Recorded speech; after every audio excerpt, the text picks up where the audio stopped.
friends on a bench. Let's sketch them. Get the outline of the people. Details are not that important.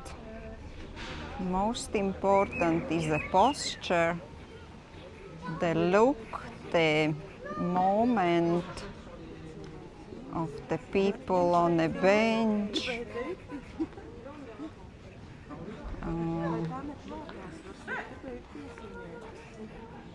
So they are sitting side by side, so just grab the image. Glasses. Gestural is all about the posture, not about the perfection.